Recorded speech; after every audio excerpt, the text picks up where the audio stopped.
Disgraced former FBI Director James Comey lashing out at Attorney General Bill Barr in a late-night tweet storm, writing, and I quote, "The AG should stop sliming his own department. If there are bad facts, show us or search for them professionally and then tell us what you found. An AG must act like the leader of the Department of Justice, an organization based on truth. Donald Trump has enough spokespeople." Well, here to react, President of Judicial Watch, Tom Fitton. Tom, thanks for being here this morning. It's pretty rich coming from the former FBI director. Why is he going after Bill Barr so hard?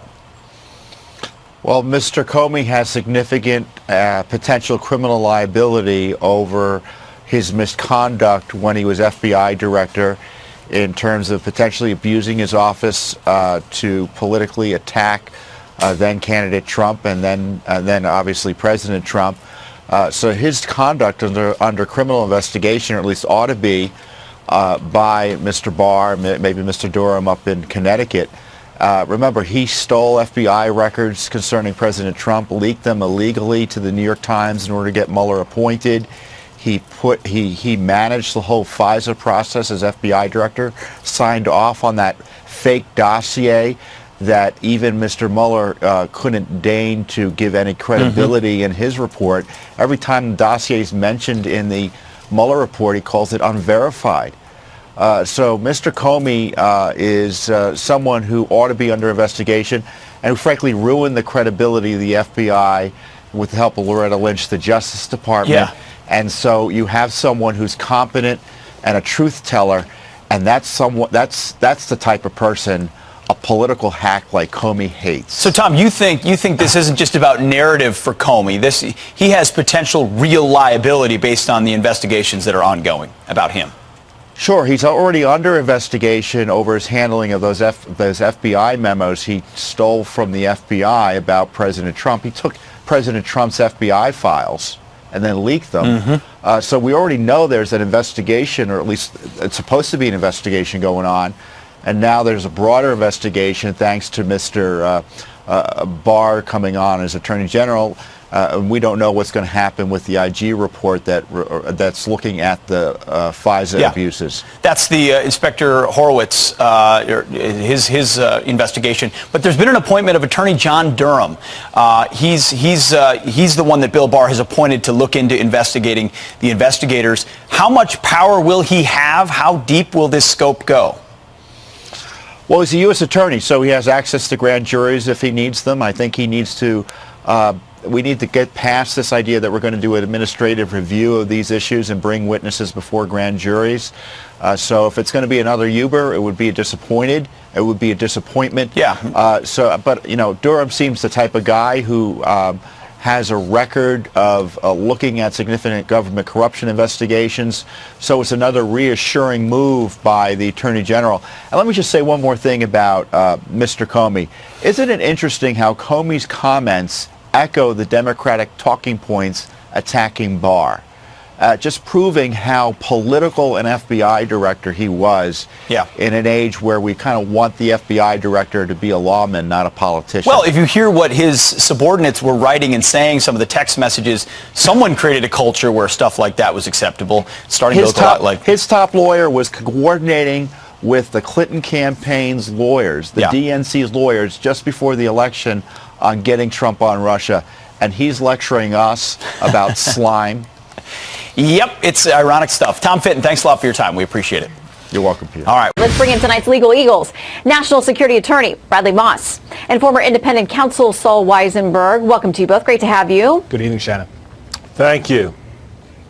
Okay, another tweet also from the former FBI director says this: the AG should stop sliming his own department. If there are bad facts, show us or search for them professionally and then tell us what you found. An AG must act like the leader of the Department of Justice, an organization based on truth. Donald Trump has enough spokespeople. Saul, what do you make of this? The former FBI director now coming after the current AG. Well, I think he's a congenital liar, is what I think. The Attorney General did not slime his own department. The Attorney General said that if government officials acted improperly and abused their power and put their thumb on the scale, that's something that everybody should know about. he's going to look into it, and he said, I'm not saying that happened. Let me tell you about Bill Barr. Last week, I went to Rod Rosenstein's farewell at the Department of Justice.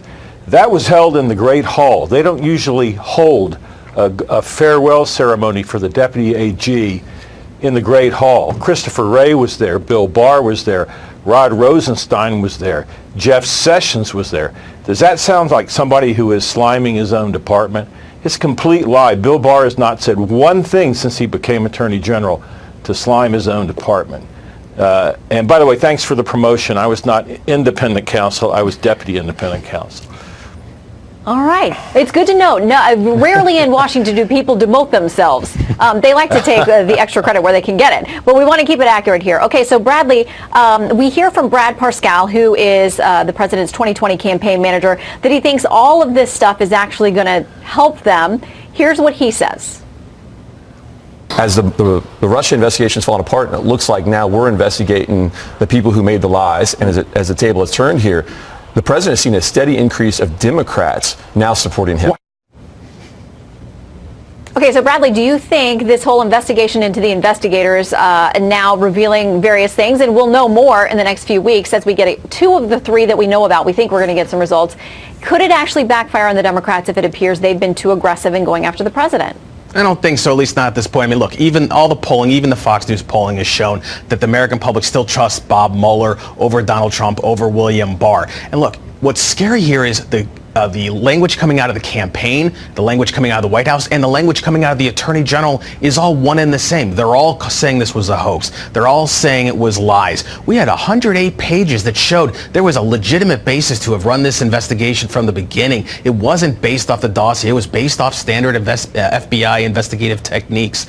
So what's concerning here, and what I think the former FBI Director James Comey is concerned about, is that the Attorney General seems to have already prejudged, at least how it sounds, and I'm not saying it's definitive, but at least how it sounds, he has prejudged the idea that there is something that was wrong with how the surveillance was done. We haven't seen any evidence of that. I think he should have kept his mouth shut about that until the investigation was done. If he found something, then you explain it, then you disclose it professionally. I think that's what James Comey was trying to say about the Attorney General. He's never called, I'm sorry, he's never called it a hoax. Do you think that he's laying a defense for himself? Sorry, was that to me or So do you Saul? think James... Yeah, so do you think that James Comey is actually laying a defense for himself in some way? Do you think he's got anything to worry about with these three investigations? I don't know if he has anything to worry about, but I think he's much more concerned about the historical record. He knows that he disgraced himself in the 2016 election by the way he interfered and the whole Hillary Clinton press conference. But William Barr has never called this a hoax.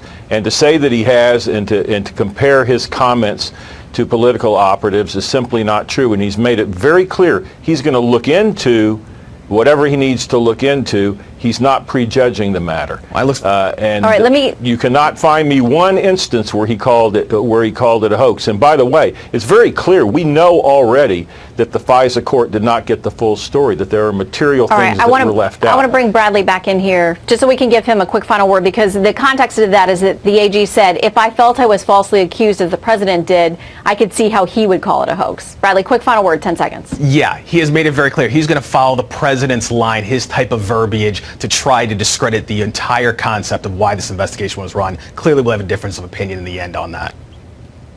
Okay, well, hopefully we'll all know more and have new material to dissect very soon. Bradley and Saul, thank you both very much. Great to see you. Have a good night. Well, in a new op-ed, one former Clinton White House staffer says Congress needs to get over the Mueller report and pay attention to our nation's opioid epidemic. Ryan Hampton was once homeless and addicted to heroin. He is the author of American Fix, Inside the Opioid Addiction Crisis and How to End It, and he joins us now. Thanks so much for being here, Ryan. Good morning. Thank you so much for having me. Can you tell us a little bit about your story of addiction, particularly to heroin, and how that's impacted your passion about this particular issue? Yeah, absolutely. I mean, as you mentioned, I once was a Clinton White House staffer. I had worked in community organizing, had this up-and-coming career. in political organizing, community organizing, and then as a result of a prescription and later being cut off on it, I turned to heroin, ended up homeless on the streets of Los Angeles, looking for help and having a nightmare of my own story, trying to find treatment, trying to find recovery. And since getting into recovery in 2014, I just celebrated 4 years in recovery this past February. I've lost over 24 friends, people I love people I love, people I care about, people in my community, to preventable drug overdoses. And that's fueled my passion to kind of put aside being a Democrat or Republican or party and work towards solutions to the addiction crisis. It is ravaging our community. This is the worst public health crisis we've seen in a generation. 200 Americans a day. A lot of people I know and care about are being lost to these preventable overdoses. Yeah, we've got a statistic, almost 50,000 deaths from opioid overdoses in 2017 alone. You mentioned close to 200 a day. This is a real problem. There's no doubt about that. But your FoxNews.com op-ed is excellent, and you go at the politics saying this endless talk about Russia and the Mueller report, it's distracting us from our ability to actually address stuff like this.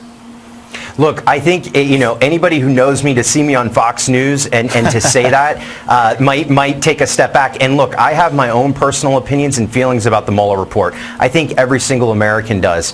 But the bottom line is where we are today, it is paralyzing this country. It is paralyzing our opportunity and a lot of the good bipartisan will that was built towards ending this epidemic. I didn't just wake up and say, hey, I'm going to write this and put this on Fox News. There's an important story I need to say. I've been working with members of Congress, chairmen of committees in the Senate and in the House for now over 2.5 years. We have worked together to craft some very progressive legislation that the president has signed. We have gotten funding to communities. We were really taking a step forward. Now, let me tell you this. In the last 7 weeks, I have been trying to work with these same members of Congress on some new innovative approaches that communities are backing that would increase block funding for recovery support services. Look at things like harm reduction, recovery tax credits. I can't get as much as a return phone call from these members of Congress, let alone their staff. Everyone is so caught up in the Mueller report, and I know how polarizing it is, but at the end of the day, and look, I'm not here to make a determination on what Congress should be doing, but what I am qualified to do as someone who is on the front lines of this crisis is say that there is a real human cost to these decisions. We have got to get outside the Beltway and start getting back to Main Street USA, to communities like my own, and focusing on issues that matter to me. Look, the outcome of what happens with Congress and the Mueller report is not going to make one difference for the mom or the dad who has to go identify their child's body today, right? And on that toe tag, it doesn't ask you how you feel about the Mueller report or even if you're a Republican or a Democrat. And I think that Americans are going to take this issue to the electorate, to the ballot box in 2020. I know that I am. Look, I don't know if I'm going to support the president. I probably won't. I mean, that's apparent. But I can't, in good conscience, say that this is good for our national dialogue. Yeah, I mean, there's only so much political capital out there and time to be had on the calendar. Ryan, thanks for sharing. It's turned into political theater. Yeah. Thank you for sharing your personal story. I think that personal stories make all the difference. And hopefully Democrats are listening to you. We've heard from a lot of Democratic voters that feel that issues that are really important are being ignored at the expense of talking about Mueller and the Mueller report and things of that nature that are political talking points all the time. So we appreciate you coming on here. Ryan, thank you very much for your time. Very much. Absolutely. Thank you. You got it.